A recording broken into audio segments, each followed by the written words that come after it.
یو ځل بیا زمینه پستا څه په خپل پروګرام د مسافرو په بنډار کې هرکلی ویم ممتاز ورکزی صاحب چې ډېر خوندور کلام تې مونږ او ډېرې ښې غزلې مونږ ته ووې ډېره مننه د ممتاز صاحب چې راغی او مونږ سره په دې پروګرام کې مسافرو په بنډار کې مونږ سره ګډون وکړو چې یو ځلې بیا د ټنګ ټکور برخې ته راځو او عرفان صاحب د پروګرام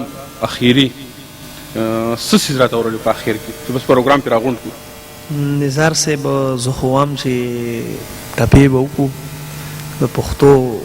ټپې پکار دي ټپې پکار دي او هم په هغه ولسي طرز کې به وکړي کوم کې چې ته کوې او ټپه زموږ د پښتنو د ژوند زموږ د تاریخ زموږ د کلتور داسې به هم چې آینه ده او د پښتنو د ژوند نچوړ دی بالکل جی نو چې ټپه پکې نه نو خو د موسیقۍ پروګرام نشو نو په ټپه باندې باندې پروګرام راغونډ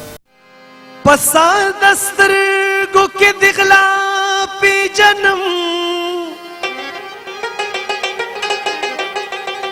ارصد پی جنم چتا پی جنم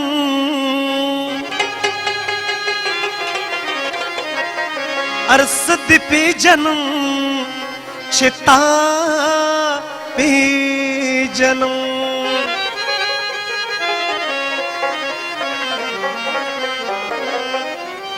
مینا ساده وی خونا پوهن وی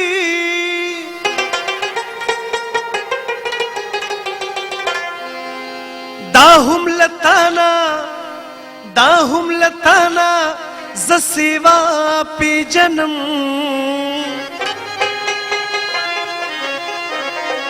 دا هم لتانا ز سیوا پی جنم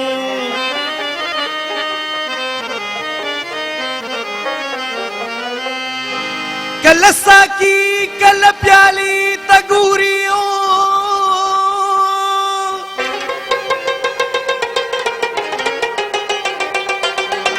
کل ساکی کل پیالی تگوری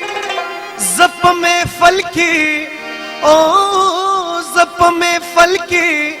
وار خطا پی جنم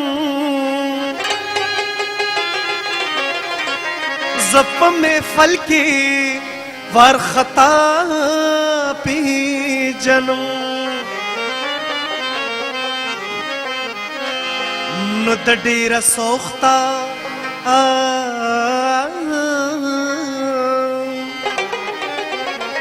نو د ډیره سوختا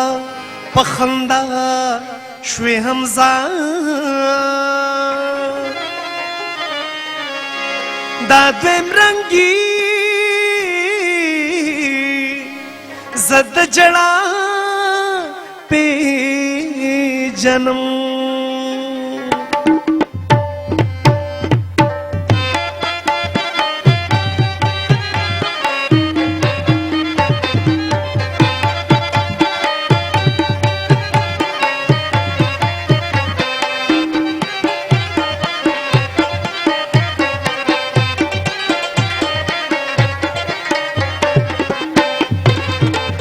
او یا قربان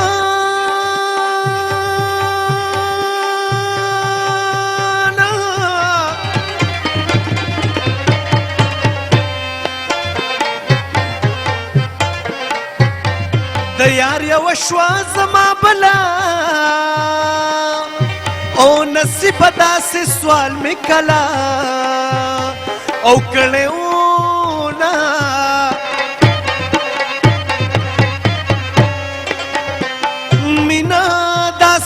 می خوختالا او ما چې بلاس د خدای په در پورته کمنا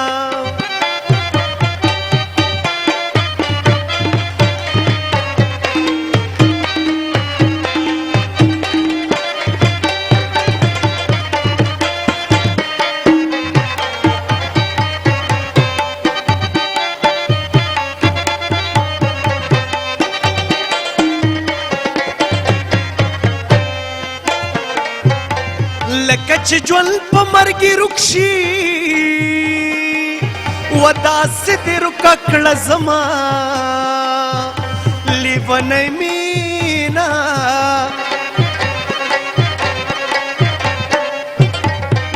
ژوند راته ستا په سترګو ژوند دی وا چې ته تې لاړې ژوند د تورې خاورې شینه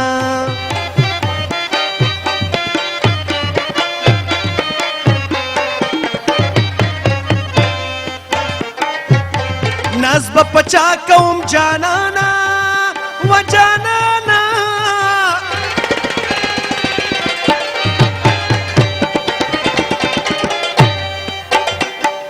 ہوتا د نازونو په خارورو لګوانا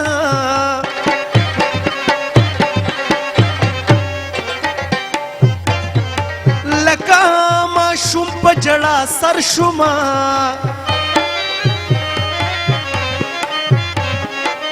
او چې ماشومانې کیسې ستا را یادومه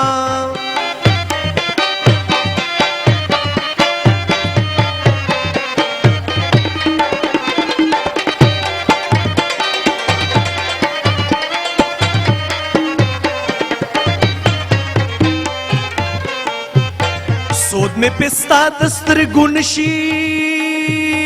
که سترګې سترګې راته ټوله او دنیا شینا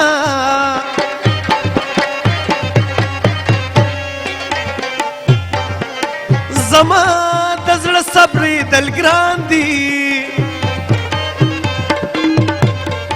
که جانان داسې خوی لري صبر بشینا ماله د غر نه چاپې راوړئ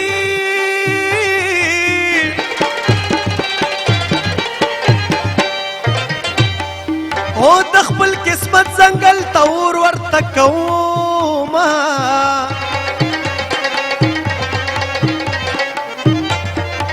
دا به د چا په ځان پیرزو شي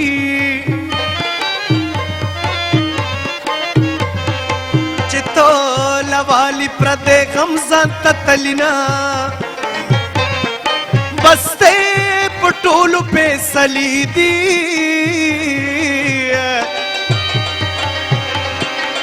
او مېس کې به پرېږدو چې د چا غېږې لذینه